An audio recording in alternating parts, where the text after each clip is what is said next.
So we're starting with our base class. Our base or parent class is going to be person. That's very general. Every person has a first name. They have a last name. They have an age. Now in this, I've added in some of the things that we've been working on. So Andy, what is this str and int? Do you remember what that is for? Strings, integers.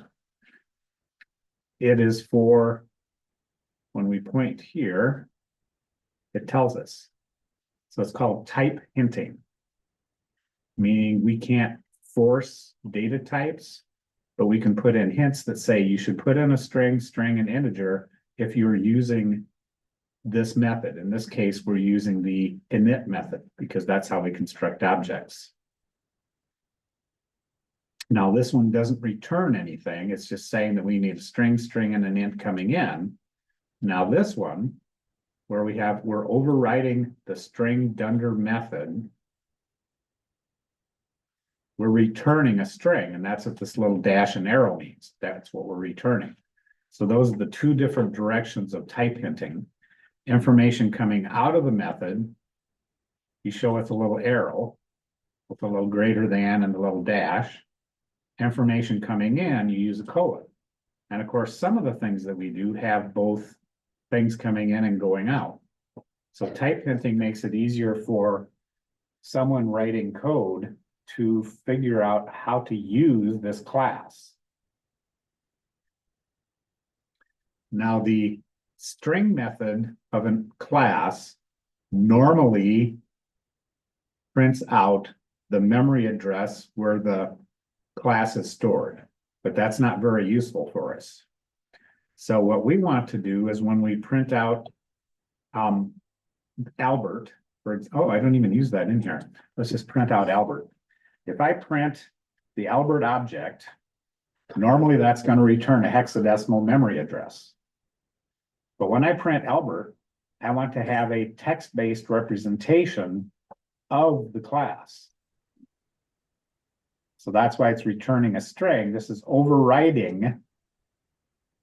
All classes have, Python has a bunch of what are called dunder methods. They call it that because there's a double underscore before and after the method name. And those are typically built in, they're in the underpinnings in the background, and you don't usually bring them to the surface unless you want to override it. Yeah, doesn't it make it like a private variable? Mm-hmm. It's like something that only Python's supposed to work with, but we can override it by defining it. So we're overriding it, and we're saying instead of printing the variable, the address variable, we want to print actually what's in this method, which, I didn't put in the name, the age, did I? I could have put in the age too. You could say William Loring is so many years old. And that would be a string representation of the object, which is useful. So then when we print just the object, we don't have to have a special display method or anything. We can just use that as a simple string representation. And there it is. Albert Applebaum is 17 is 17. Okay, how did I get his 17 twice? Oh, see, by doing this,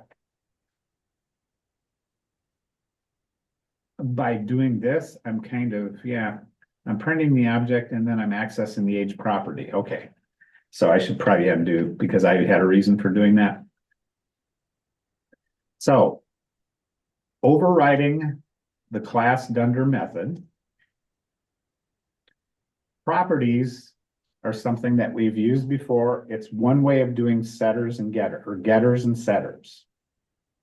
So which direction does the data go when we're getting the data? When we're getting the data from an object, it goes into the object or out of the object? We're getting something. Out of the object. Yep. So that's why there's a return. We're returning a value that's stored in the object and it's going out. Setter goes the other way. We're bringing things from the outside in to the object. And you could do these as def, get age, set age, but the property-based getter and setter actually is a little nice, I don't know if it's nicer, it's more Pythonic, meaning it's more in keeping with the style of Pythonic programming. So we can access the age property just by doing object name dot age. We don't have to have object name dot get age. Is that a big difference? Not necessarily, but Python people would consider that more Pythonic to use properties. And the same thing here, we're doing Albert is now Albert.age. Now, when we're calling a property, it's not the same as calling a method. When we call the method under age, we are returning a Boolean. And we've not done much with returning of Booleans, but a Boolean value stores what there, Andy? What kind of information is stored in the Boolean True, data false. type? Whoa, Andy, you're smoking. All your answers are right on the top of your brain today. Mhm. Good deal. So that the arrow pointing out means it's going out of the object. It's not coming in, going out. And it gets returned, the value gets returned here, but unlike a property, properties don't have parentheses, methods do. So those are a couple of new things. Now, the next thing I put in here is I put in a start at, how do you inherit from another class? You could have these as separate files, but I put them both together just to make it easier to see. So I created my student class, and when we put person in here, that means that automatically the student has all of this stuff already. We don't have to put in all these methods or any of this stuff. The student automatically has it. And notice, right there, what kind of an object are we creating? We're creating a student object, True. but we haven't put anything that's different about a student than a person, because a student is a person. They have first names, last names, ages. We can have a student and we don't have to redo all this just for the student. We can inherit and reuse this. Step one. Step two. We need inheritance too, because now we're going to look at what is different about a person and a student. Well, our person class is exactly the same. But now look what we did as our student. Uh-oh. Well, if we construct a student and we want to have a constructor, first name, last name, age, where does that go? Well, that goes up here. But we have something different. We have program. We have another attribute.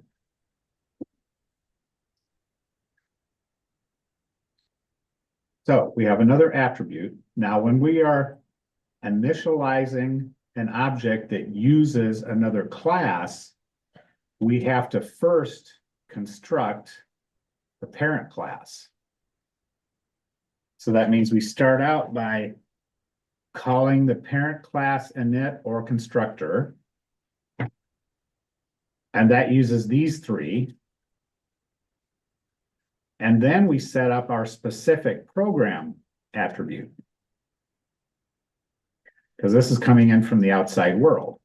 So now we store this in an internal attribute variable. So when we initialize this, these three, we already have a storage place for them because we're using the person storage. And we're creating another place to store things by saying this is their program list. And we can also store course list. We still are, we're over, let's see, what else do we do here? There we go. We're overriding the parent class. So underage for a student is different than underage for a normal person. So how do we override this or effectively blank it out? We don't have to put in any special override or anything like you do in Java. You just create another method with exactly the same signature. And you change whatever you need to change. This is the one that gets executed when we create our student object. So that's overriding. Now we're creating a new method that has nothing to do with the parent. I mean, with the person class. A student is going to have courses. but a person may not necessarily have courses. So when they enroll in a course, it gets put into their list, their course list. There it is, course list, which is a list. And we can take a look at their program. We can also take a look at their course list. So these are unique compared to the person. We've added on to what's here. We've overridden underage so that we now have our different underage down here, and we added a few more methods and properties. But we didn't have to recreate everything because person already had that for us. Now let's look at what happens when we create an object. Well, we create a student object. His name is still Albert Applebaum for whatever reason. He's 19, but notice that his program is CSAI, whatever that is. Computer science and artificial intelligence, I guess. I don't know. So if we print Albert, these guys are stored as part of the parent class. This is stored as part of the student class, but because it's inheriting, we only have to deal with the student class. We don't have to duplicate everything that's in the person class into the student class. Well, let's see what that looks like. There it is, Albert Applebaum.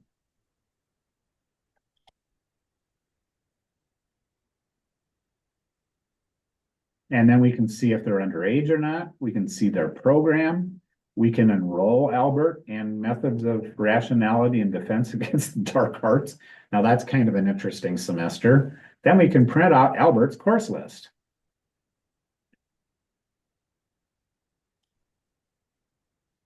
And there it is. He's a CSAI, whatever he is, underage. And these are the two classes these two classes he's taking.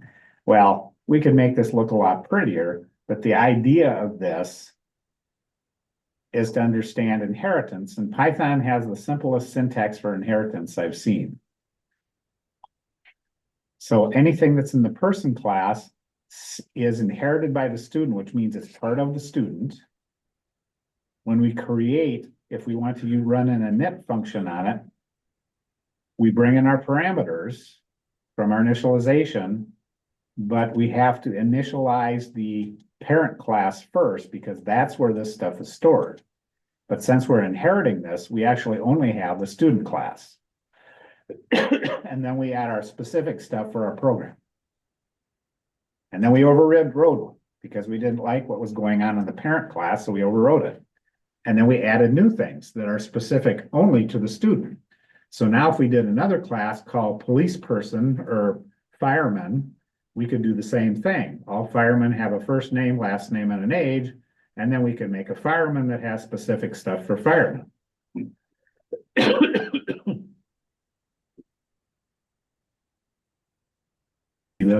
So this is having everything in the same file. As your program gets bigger, it can just be painful to have to scroll through 800 lines of code. So we want to break this up. It makes sense to have the person class as its own file. It makes sense to have the student class as its own file. So it's the same exact code.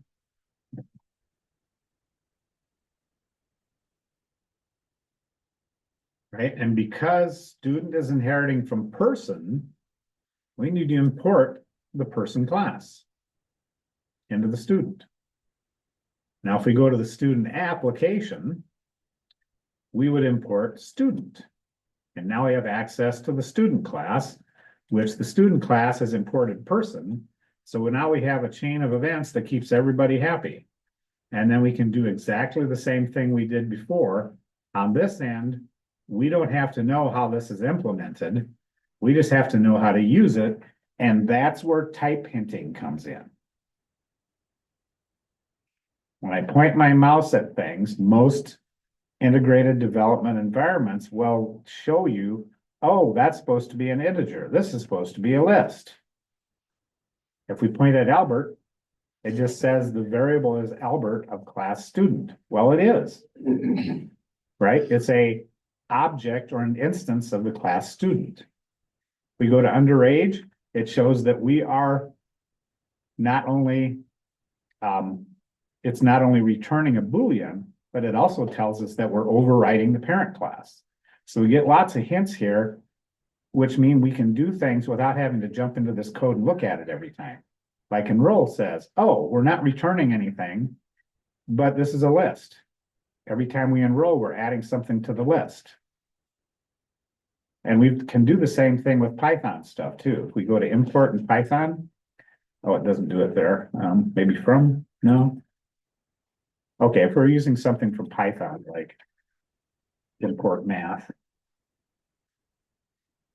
There, it just says this module provides access. So Python is written the same way. Well, it's written in C, but I mean, it's written in the same way. You can get type hinting from your IDE to know what's going on in the library. We don't have to know all the mechanisms and everything that's happening here. We just need to know how to use it.